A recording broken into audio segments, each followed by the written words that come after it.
Hello and welcome. We're going to be talking about pushing the business continuity envelope today. So make sure that you're sitting down because we might come across some controversial topics or ideas. So bring an open mind. And first off, let me introduce myself. My name is Mark Armour. I am Director of Global Business Continuity for Brink. Brink is a global secure cash management and secure logistics provider. I've been with them for just over 6 years. With me is Joel Navarro. Joel, you want to introduce yourself? Yeah, absolutely. Thank you, Mark. Glad to be here today. My name is Joel Navarro. I'm the global manager for our business continuity program at Mary Kay Global. So we're Mary Kay, of course, as everyone knows, is a cosmetics manufacturing company. We specialize in direct sales, so we have a very large sales force out there. We are in nearly 40 countries, and I have been with the organization for just a little over 9 years. My anniversary with Mary Kay here has been was back in May. Well, happy anniversary to you then, Joel. Thank you. Excellent. So our objectives for today, again, we're pushing the envelope. So hopefully as part of this, we're going to change maybe some views and some perspectives around business continuity and maybe how business continuity is approached in some organizations. We're going to focus more on building capability within organizations, building preparedness and response capability rather than building compliance or rather than completing documents. So we're going to talk about that in a little bit more detail here. So hopefully, as you come away from this, you might have some ideas. I don't expect that everything that we cover here is going to be applicable to your organization or to your culture or what you're doing. And there may be some things that you just simply disagree with. I think that's perfectly fine. But again, keep an open mind. You may find that there's some new and innovative ideas that we discuss here that might be applicable and that you might want to consider and may even implement within your organization. So that said, I'm going to talk about this as we go. Great, thank you, Mark. So one of the first things that we want to talk about is a change of approach to sort of your overall program. When you think about your program and what the overall objectives or what your overall final product or goal should look like for your program, we want to suggest and certainly talk about moving away from compliance-driven approaches, right? That's not meaning to say that we are asking you to drive away from compliance. I have a program that is very well in compliance with all of the sort of the things that are out there. We're talking about that being your end goal. If you are establishing or if you're new to continuity and you've been asked by your organization to build a program because of an audit or because you have to have something, certainly making your program more about capability and less about just trying to check that box. I think that's one of the terminologies we hear a lot, right? Checking the box.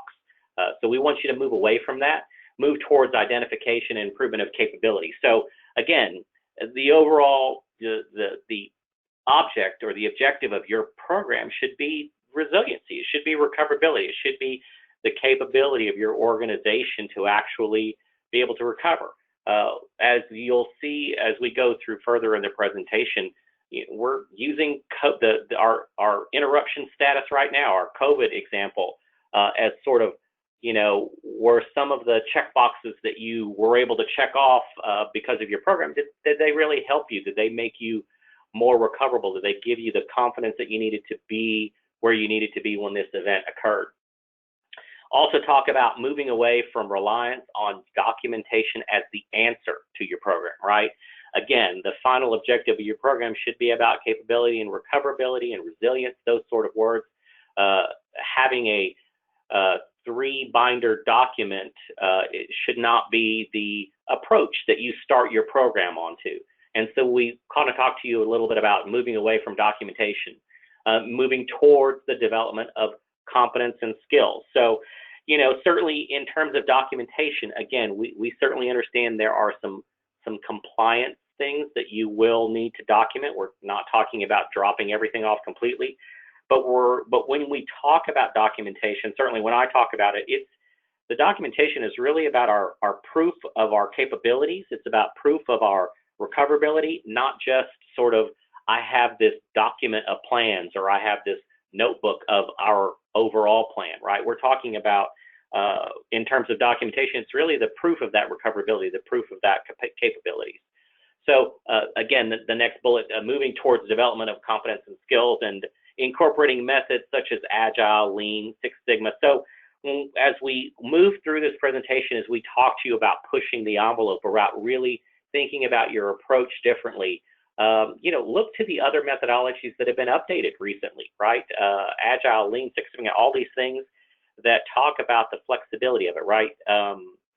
Simplification of planning documents, right? Where you give the decision makers a little bit more of an ability to make some decisions that they need to make. As we get into sort of changing the responsibility, which is another topic we'll kind of hit on, that gets us into, it makes things a little easier as you follow this change of approach. So again, less on compliance-driven approach and more on capacity, right? Capability, recoverability. That should be the end goal of your program, not just to have the document and to check the boxes. Mark, anything to add to that? No, I think you covered it. Should I go ahead and now start pushing the envelope? Absolutely. You push people right over that envelope. Well, hopefully we don't push anybody over the edge. Okay, so Joel will probably help me out here a little bit too, but let's maybe introduce some controversial ideas or concepts into business continuity. First, I think these first couple of bullet points kind of go together. Free yourself from micromanagement.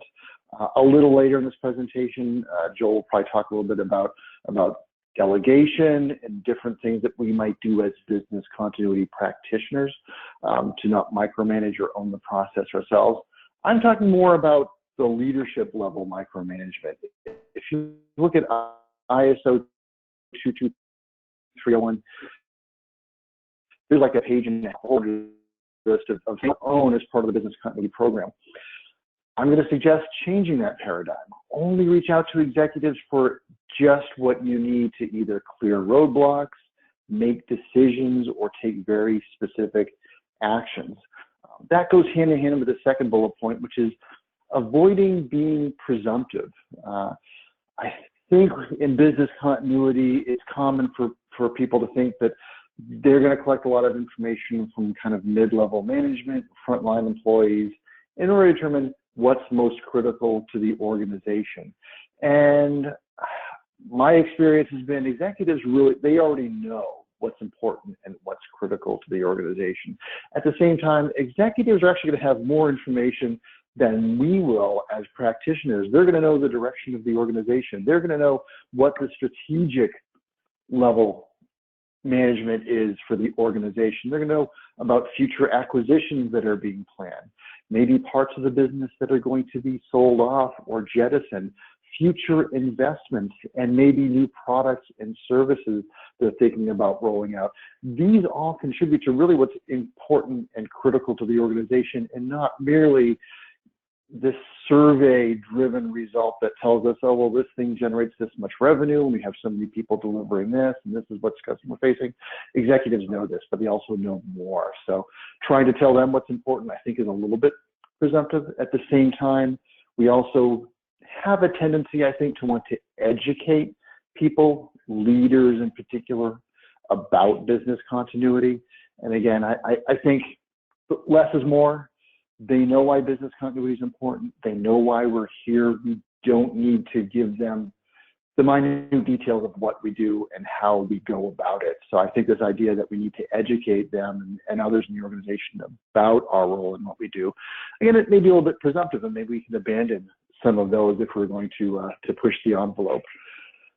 And then de-emphasize lessons learned. So as Joel talked about, we need to get away from this documentation, reporting heavy approach and very compliance driven approach to business continuity, and really focus on what are the capabilities. And I think one of the key things that we do, right, is we actually experience disruptions.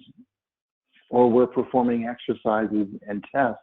And what comes out of those activities, right? It's the lessons learned. It's the issues that we experience. It's the problems that we overcame. But I think, based on my experience and my conversations, a lot of us take a very quick and hurried approach to this whole lessons learned concept, where we bring everybody into a call or into a room, we debrief what issues were there, okay, what are the solutions or what are the gaps that we're going to close? You take this, you take this. It goes into a nice report and it gets filed away somewhere. And yet, I think most of us would agree, those issues, those problems, that's the meat of what we do as business continuity professionals. And I think there's two problems with our approach. One is we are not managing a lot of those solutions to their proper completion, right? So it goes on a report and we consider it one and done. It satisfies audit, everybody else is happy, it's on to the next exercise. I think we need to be much more diligent about the solutions that exist to improve capability. The other thing that I've noticed is we tend to take, again, a very one and done approach. We bring everybody in, what's the problem, what's the solution? When maybe there are much deeper problems to solve when we look at what that issue was. Hey, Sally didn't have the contact information for the business continuity manager or whatever the major incident team was in order to get the support that she needed to resume business. We think of that as, well, let's get Sally the contact information. Solution provided, lessons learned documented, we're done. There might be deeper problems. Why didn't Sally have that contact information? Oh, well, she got the email, but she didn't have time to save it in her contacts. Well, why didn't she? Why wasn't this a priority? Well, because it's kind of difficult process to save that contact information. It's not in a good format, so she has to do it manually. If we start doing that kind of digging, we might actually be solving problems that exist across the organization. At the same time, we can devise solutions that are broader and deeper, and maybe rather than simply addressing that one little issue we experienced at that one time, we're going to address a much broader issue that may exist that's maybe stunning or causing difficulties. We're going to demonstrate value. And actually, in a slide a little bit later, I'm going to talk a little bit more in depth about value. So in the interest of time, I'm going to abandon that for now, and I'm going to give Joel the very next slide around change of plans. Great. So again, you know, when we're talking about the whole outcome of your program, we're challenging you to change the outcome of your program, right, to be about recoverability, about being able to respond to a particular event, not so much about plans and planning documents, right? So really simplifying things for your folks that you've tasked to be business continuity planners, or to assist you in business continuity planning. Not everything should go into the plan, right? If we are, again, we'll talk a little bit later about changing responsibility, but if you are really relying on that manager to be able to, that manager or that director, whoever that is in charge of their area for their planning effort, if you're really asking them to step up, then really you just need to give them the things that they need when we talk about plans and documentation. Make them as simple as possible, right? They just need to know what they need to know to get their department going. They don't necessarily need to know all of the names and telephone numbers of all of the crisis management people. That should not be included in things like that in their plan, or the objectives of the overall program. Again, you probably had a conversation with them, unless they've also been living under a rock. Everybody understands, right? To Mark's term, everybody sort of understands business continuity. We see it in the day-to-day world. We certainly have seen it now with a lot of the interruptions that the current pandemic event has brought about. So you want some flexibility in your plans, right? So you want the decision makers to be able to make decisions, right? So when we talk about avoiding step-by-step procedures, you know, details change often and they change pretty quickly. And my guess is that you are not able to, or at least I know for our organization, you're not able to talk with plan owners, right, on a daily or weekly basis, right? So if you provide some flexibility, if you talk more on a level of triggers for what they need to be aware of, how they're receiving communication, things like that, for your planners, then they're able to take information and make decisions for their departments and for their plan to have more value for them, because it really is just the things that they need, right? The warning that we kind of throw out is, again, because details change, is that, I see a lot of business continuity plans. I see crisis plans that are super heavily documented. Some of you are probably taking your pandemic plans that you had and you're probably updating them maybe as we speak, and including some more detailed procedures about all the things you need to do.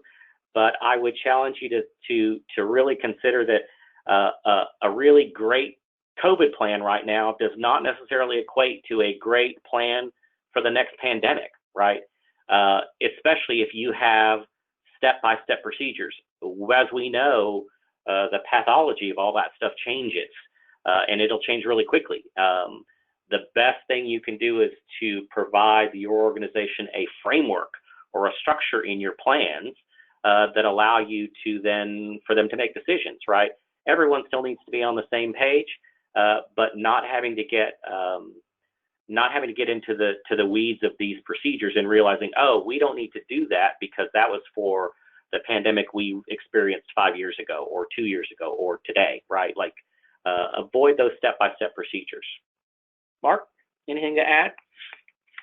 No, this is excellent points. On that last point, yeah, I do see sometimes a tendency in the business continuity community, and really even just in broader application usage, a tendency to build our preparedness efforts and our planning around whatever. We always end up planning for the last event, right? So now we're all going to be thinking about this from a pandemic perspective, but we don't know what the next event is going to be, right? It could be a hurricane, it could be a terrorist attack, it could come, it could even be a different type of situation, type of virus that necessitates a different response. So I think this is just worthwhile to keep in mind, right? I mean, make note of what your experience was and what you did, but less important than those specifics around what you did to respond to this event. Well, what was the process that resulted in coming to that decision, and what process and framework did you follow to implement some of those changes or take some of those actions? So, excellent points. All right, so time for me to change or push the envelope. So let me pose this as a thought. What if we eliminated plans from the business continuity scope of work or as an objective of our efforts? Joel already talked about at the very beginning, we shouldn't be compliance driven. So the objective of what we do should not be a document or a set of materials. It should be improved capabilities. Now, we might have materials and documents that demonstrate that we've done that and we have this capability, but that shouldn't be the objective of what we do. And what I proposed recently online and to some of my colleagues is, what if in our planning efforts, when we met with managers and staff and supervisors, instead of setting the expectation that everything that you guys discuss, you're going to now put into a document, you said, you know what, I'm not going to document anything. What we're going to do is we're going to practice. This is an opportunity for us to figure out how this looks, how this works, what you understand, but nothing's going to be written down. Think about if you did that. Would the people that you work with be more engaged? Would they be more apt to remember and maybe take some steps to pay more attention and internalize some of what's discussed and some of the solutions? Might they be more likely to document and take notes themselves? And is that of significantly greater benefit to them and their preparedness than if you're taking all this stuff and you're documenting it for them for reference at some time in the future? I'm just posing that in order to push the envelope and maybe as just a consideration as you move through your program. And then again, at the end of the last pushing the envelope slide, we talked about value, right? So where we struggle, I think, in business continuity is demonstrating value. We're looked at as kind of a cost and to some degree a level of insurance in case things go wrong. But I think there's an opportunity for us to really talk about business continuity in terms of the value we deliver to the organization. Again, this gets us away from our value is merely that we're compliant and that we're addressing audit and regulatory concerns. Well, no, we're protecting the organization's reputation. Ultimately, our work is going to reduce the cost and the time and the effort devoted to response and recovery, right? And remember, an ounce of prevention is worth a pound of cure, and that's never more true than when we talk about business continuity and preparedness. Yes, there's some time and effort devoted to planning and preparation, but that's going to save a significant amount of time and effort when disruptions and outages do occur. And on the flip side, the better prepared we are, the less we impact services as a result of our preparedness and our recovery efforts. That might be opportunities to improve customer satisfaction.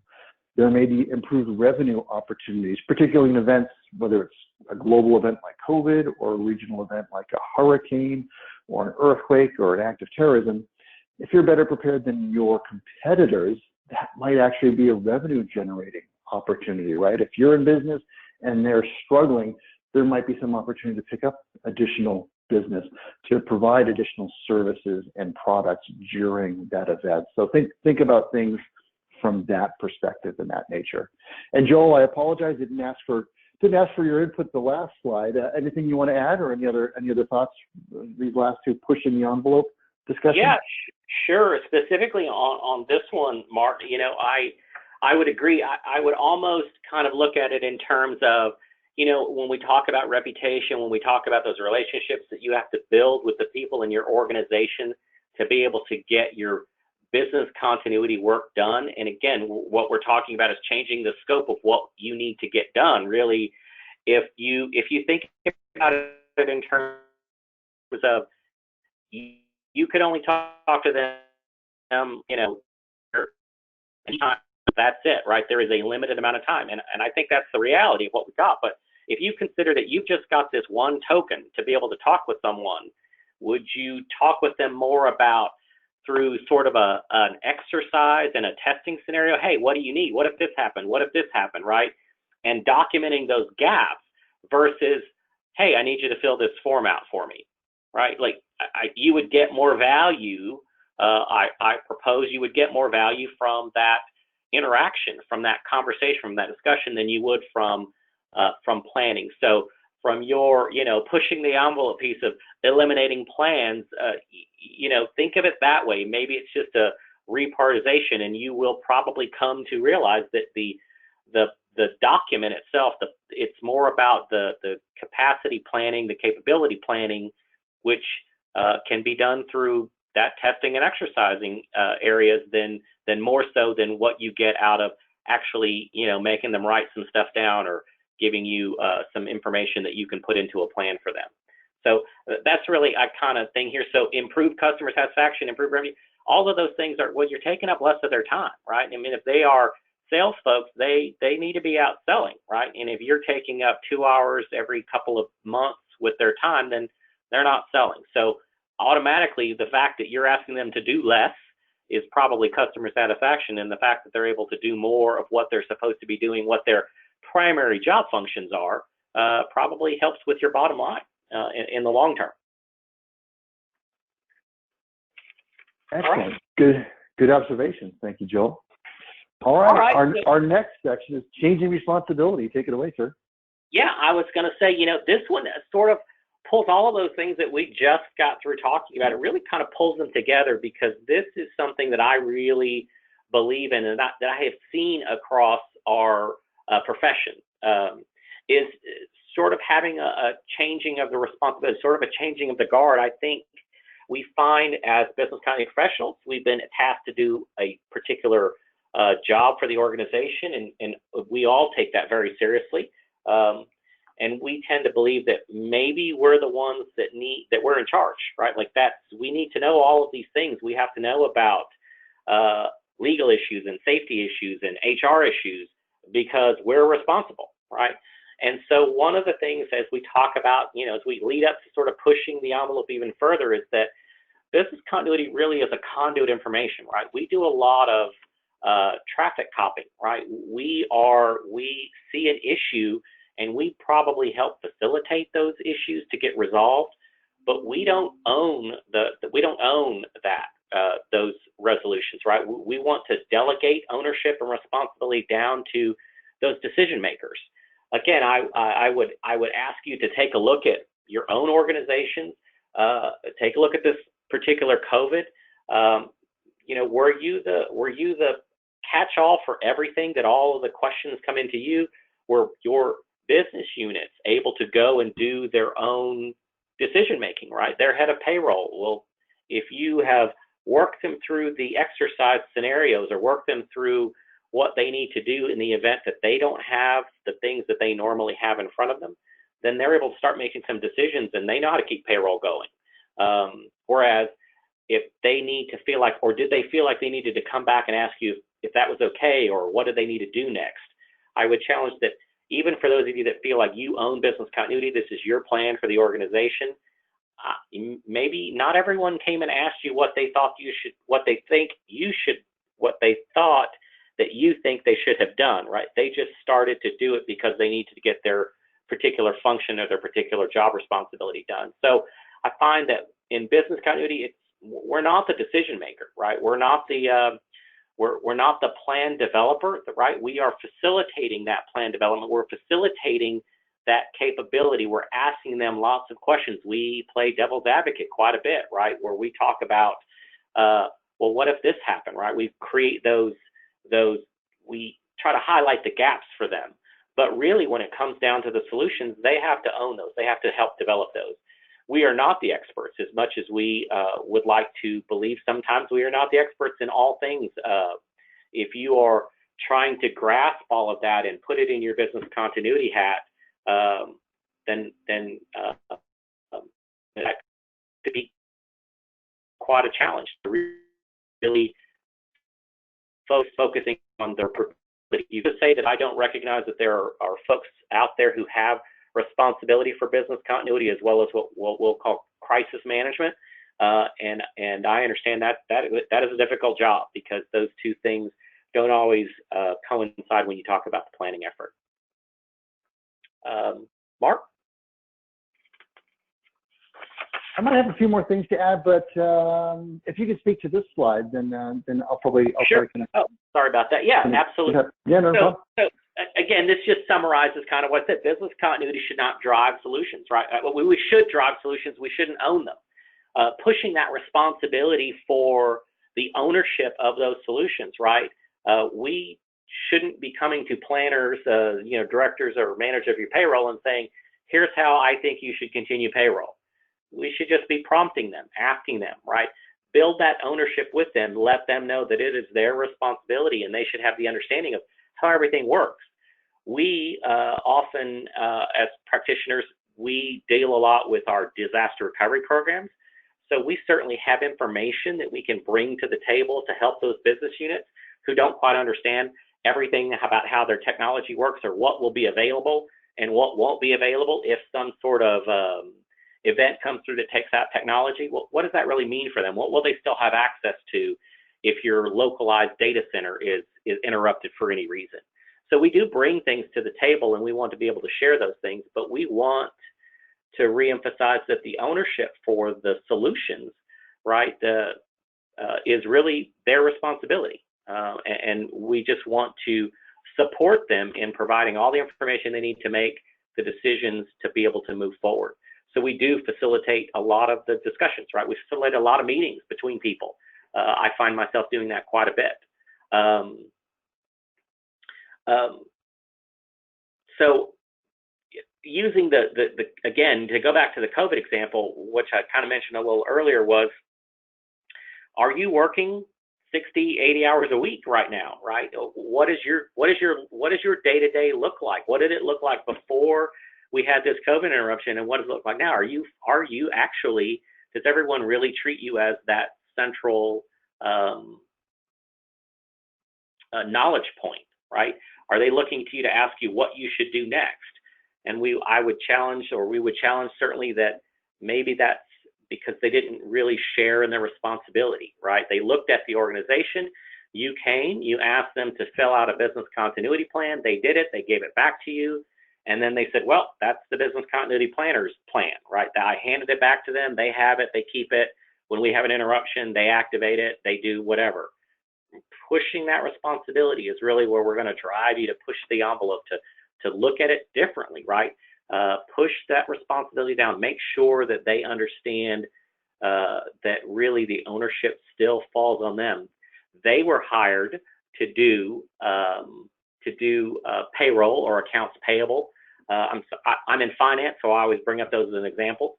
So certainly they're responsible for that. During an interruption, they're still responsible for it. The ownership of being able to make sure payroll or accounts payable functions get made does not automatically come to you because you're in a business continuity standpoint, right? So make sure that things get pushed down, and that's where I go back to the example of if you have one large business continuity plan for your entire organization, chances are not many people see their ownership of that. They certainly understand they have a piece of it, but they don't really understand it in terms of ownership. So the more you can push down that, simplifying the way your planning gets done, not focused on the piece of paper, the notebook itself, or that plan itself. You're really focused on the information that's in it and how it helps to get them into that recoverability standpoint.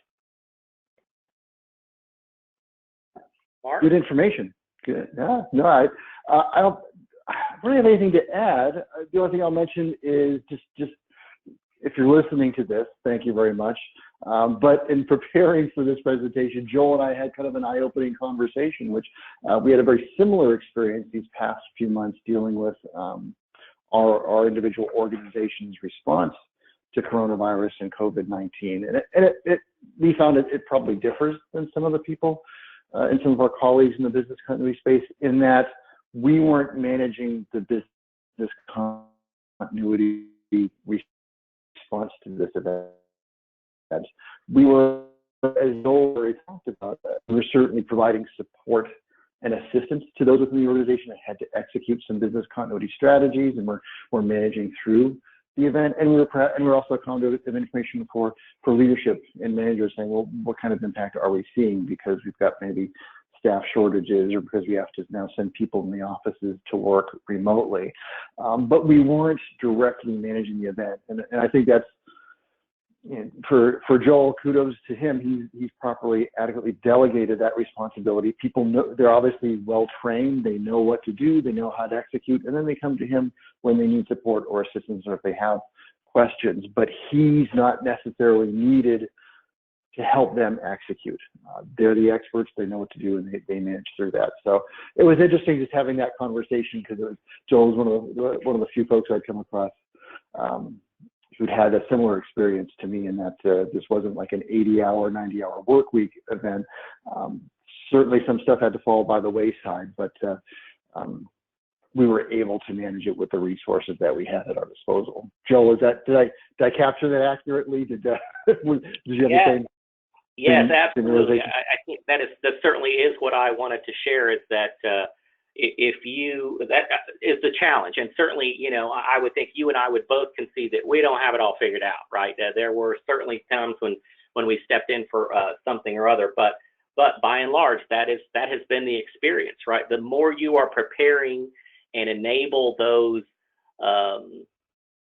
business continuity coordinators, planners, whatever you call them, plan owners, whatever you call them in your organization, the more you have prepared them for, these are the things that these are the impacts that could potentially affect you being able to do your job. And I need you to think about the solutions. What do you think you would do, right? Because I think even though we cringe a little bit when people say, well, I know what we would do, we don't need to do this plan, or I don't need to sit with you because we already know what we're going to do.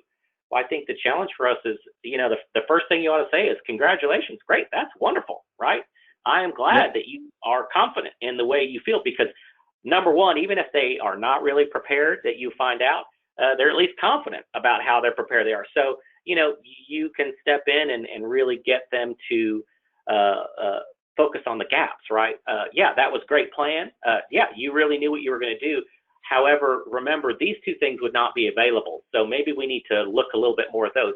And they already take ownership because they're already proud of the fact that they already know what to do. So start with that sometimes, right?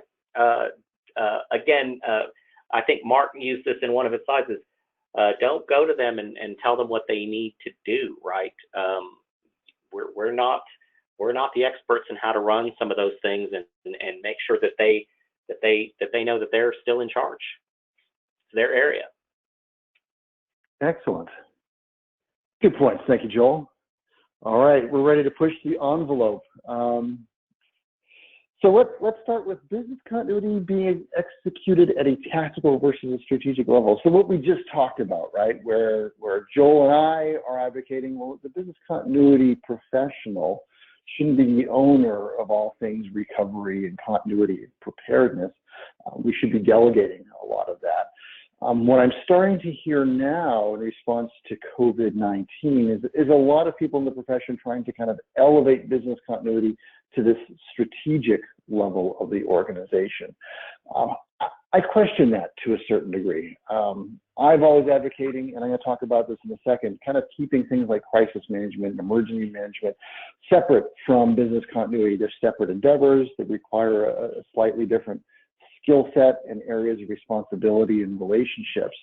When we talk about the strategic level, I think business continuity is best suited at the tactical level, at the field level, where things come together and where products are delivered, where services are provided to customers.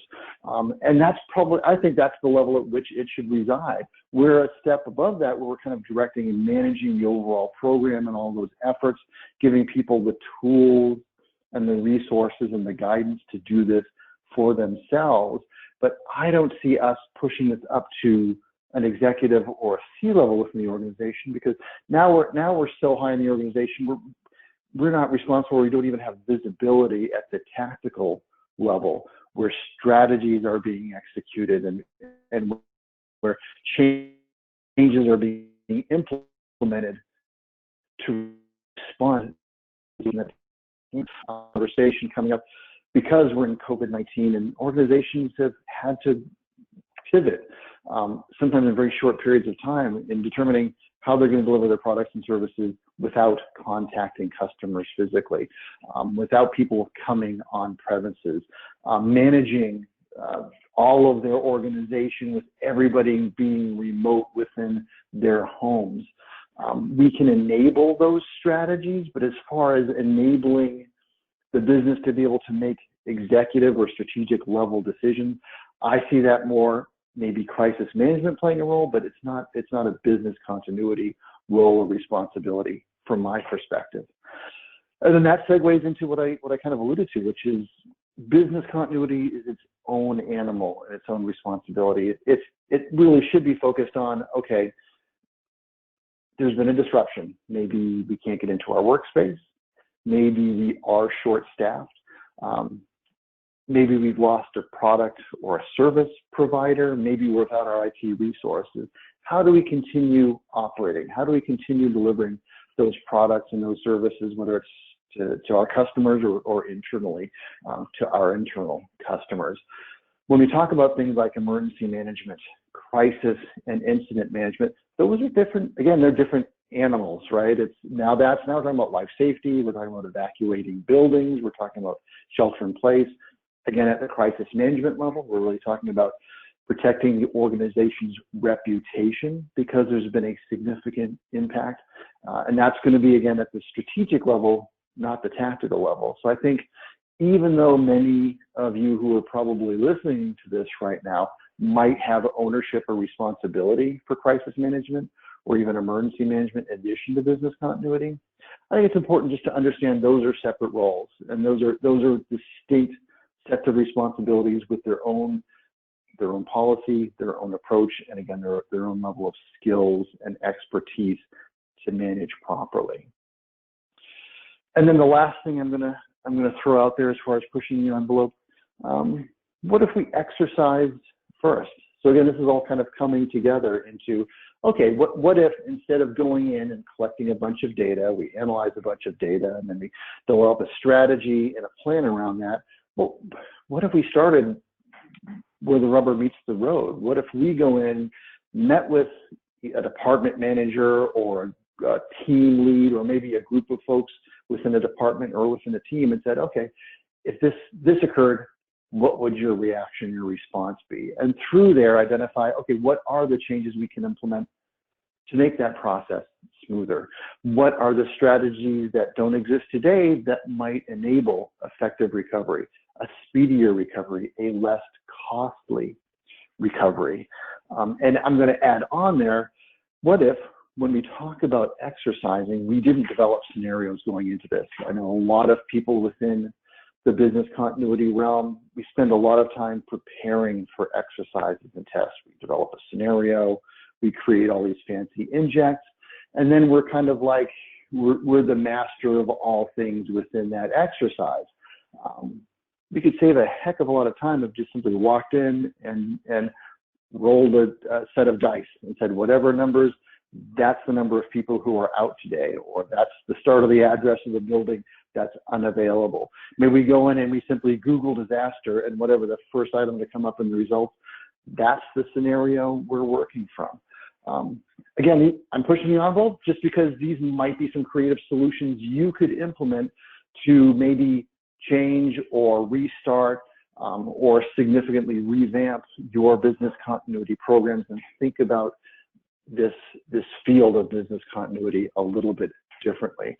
And that point I just made about kind of the surprise scenarios and exercising first, I'm going to touch on that and probably cover it in a little bit more detail in a future slide. Before we get on to our next section, Joel, anything that you want to add to what I covered? Well, I just want to say that I agree, absolutely. And I just want to reiterate that certainly we recognize, right, as practitioners, we recognize that there are some of you in organizations who have both responsibility for business continuity and emergency management. Even if business continuity is the only title in your, if it's the only thing in your title, you're the business continuity manager. But, there is an expectation from your management that you're really responsible, and say that we know there are many of you out there that have both of these areas of responsibilities. And certainly we are not saying focus on business continuity and don't worry about the other, right? Or you should be more focused here. I think we're just reiterating that they have different approaches, right? They have different responsibilities. They have different things. So it's important to treat them differently. When you're talking about the end result, which is what we're focused on here, is, how do we push the envelope of business continuity? As we've talked about in the first slide was about planning, right? Less documentation, less kinds of things. All of those things are really focused on business continuity. We certainly have, and certainly feel free to, hopefully this is okay with you, Mark, certainly feel free to reach out to either one of us and ask us about how the things we talked about today sort of equate over to emergency management. I think our focus is on business continuity, on what we're being asked from a continuity planning perspective to have and to be ready for. We recognize emergency management is very important. We tend to see a lot of that on the public sector side. It has different inputs and outputs, and certainly Mark and I would be more than willing to talk with anybody about how we kind of push the envelope in those areas as well. Okay. Indeed. And our contact information will be shared at the end of this presentation, so worth hanging in there for. Yep.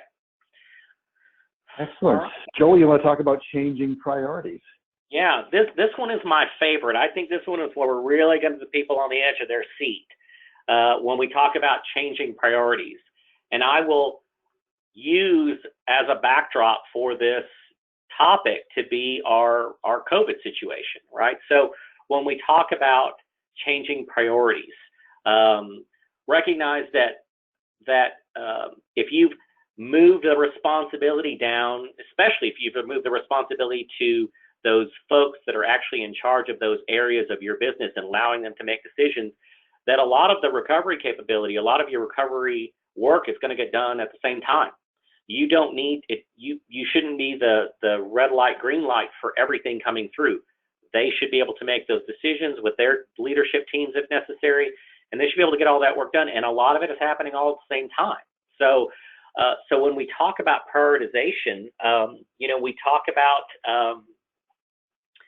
time frames in our organization where we're talking about what time, when do we need to be back up and recovering, and how quickly do systems need to be back up, and how quickly do we need to have functions restored. Our challenge would be that when you're talking with business units, priorities are going to change.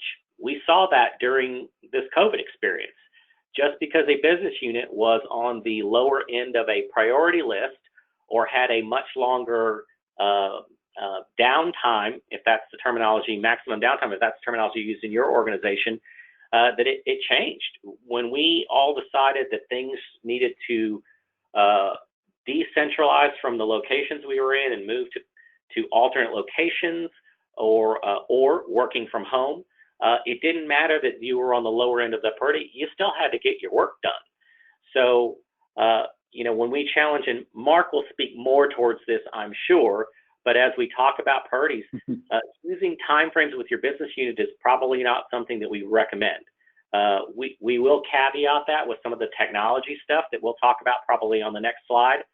But, when we think about what's critical versus non-critical, with this COVID experience, how many of you said, okay, critical people, I need you all to go home and work, and the non-critical people, go ahead and take a vacation because we don't need you right now.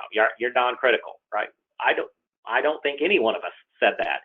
Everyone, the entire organization was essentially, quote unquote, sent home and told to get to work, right? So speaking to time frames, having timing when you're talking to business units. And again, at least from my personal perspective, I will caveat with, there is still a technology world that lives in time frames, and we get that, and we'll kind of address that.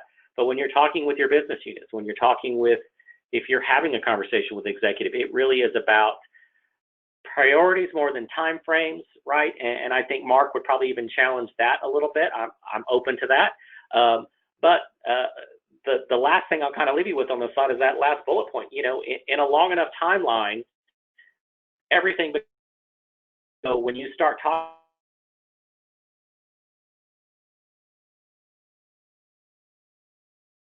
how critical are you to the organization? Well, it depends on how long it lasts. I'm not critical if it's 2 days, but I'm really critical if it's 6 days. Well, everybody's that way. I am lucky enough to share my space here in my building with some internal audit folks, and they are probably on the lower end of the prioritization model for me on the impact tolerance because they're audit, right? That's not something that we are going to raise to the level of the highest priority if we're in an interrupted state.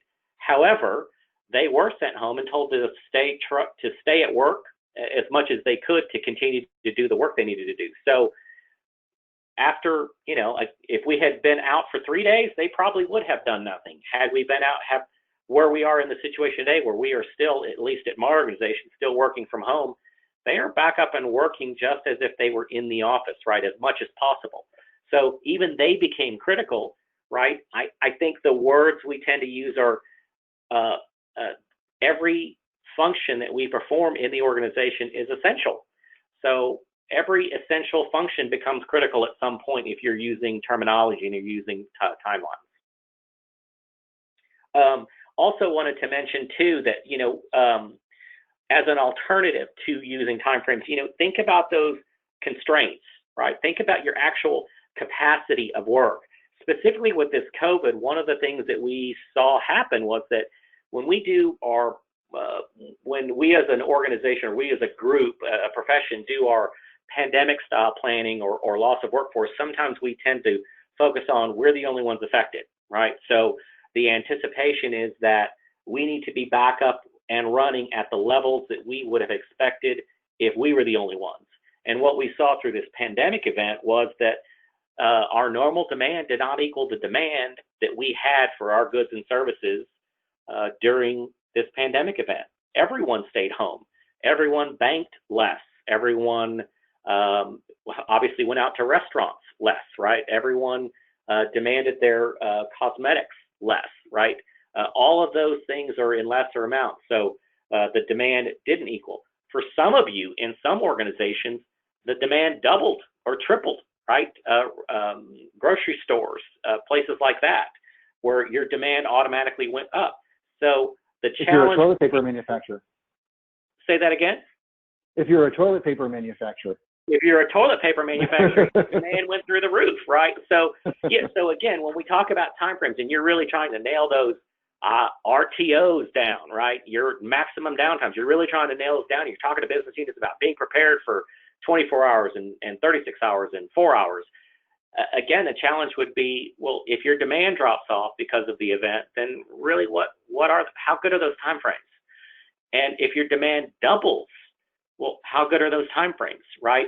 You should probably be more focused on the capability, the recovery work that needs to get done, and less focused on the actual timeframes themselves. So with that, I'll lead into Mark's pushing the envelope. All right. Thank you, Joel. I'm going to pause for a second here and just say, this is almost a very different presentation without Joel's input. All I was going to do is spend like 45 minutes literally just pushing the envelope, telling people they should do this and dropping this. But Joel, thankfully, kind of softened his approach, and I think it's much richer for it, right? Now both of us can talk to our experience and maybe set the stage and provide some context so that when I talk about pushing the envelope, well, there's some reasoning behind it, and there's maybe some justification for thinking about this thing differently. So thank you, Joel, for your input on that. All right, so pushing the envelope, we talk about changing priorities. So a lot of the stuff that Joel's already covered, I think part of this is driven by this approach within business continuity to plan for only the worst case scenario.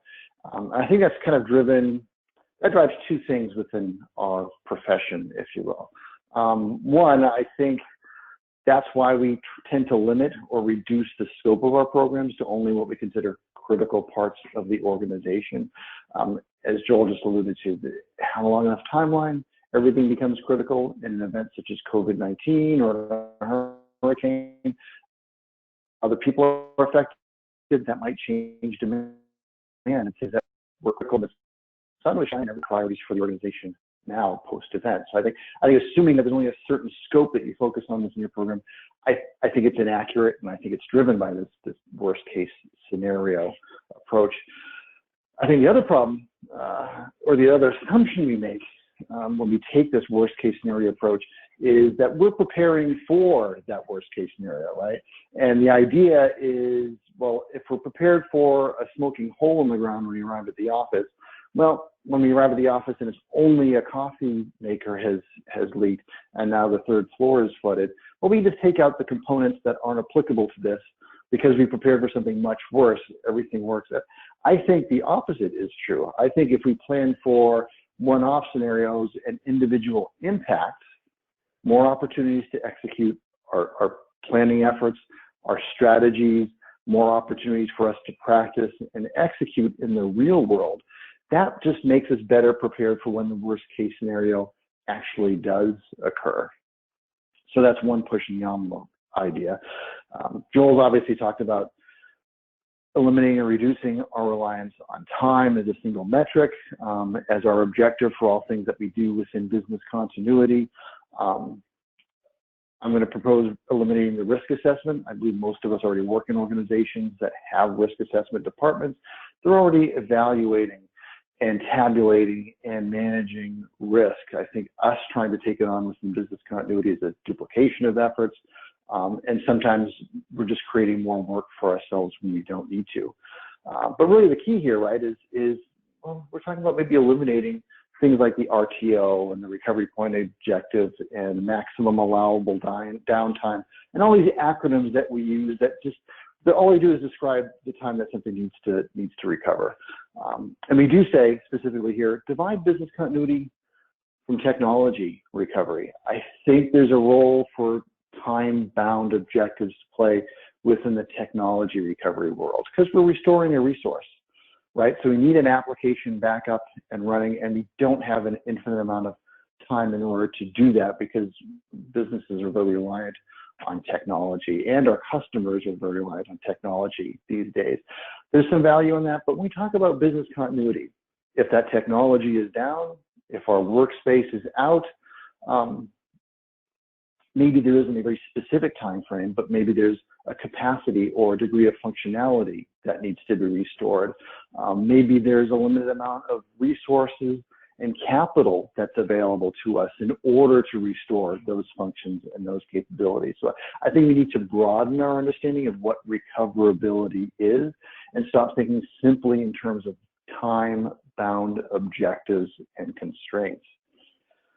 So where does this lead me? Well, if we're not talking specifically about time-bound constraints, if we're admitting that priorities are going to change and that even the priorities that we do define may not be applicable in some events or in some scenarios, or maybe even the majority of the scenarios that we deal with, then I would ask, do we even need to do a business impact assessment? Certainly there's value in defining services and maybe even defining and identifying the dependencies and the resources needed to perform those processes and those services, but is there a need to define the criticality? Is there a need for us to use that information to reduce or restrict the scope of our programs? Is there a need to actually define recovery time objectives and recovery point objectives, and again, that maximum allowable downtime? I think a lot of these things can be defined within a framework for response. A lot of these things can be defined within the technology organization as far as the capability that exists to restore those application and technology resources. But I don't think that there's a need for us to define all that stuff up front in a business continuity context. That's Mark Armour's opinion. Again, I'm just pushing the envelope, and these are just ideas you can take with you, maybe just mull over and think about before you decide to just reject them entirely. And who knows, I hope there's at least some tidbits of information, even if you don't take some of these steps. Maybe there's still some information that might apply to what you're doing and hopefully improve what you do.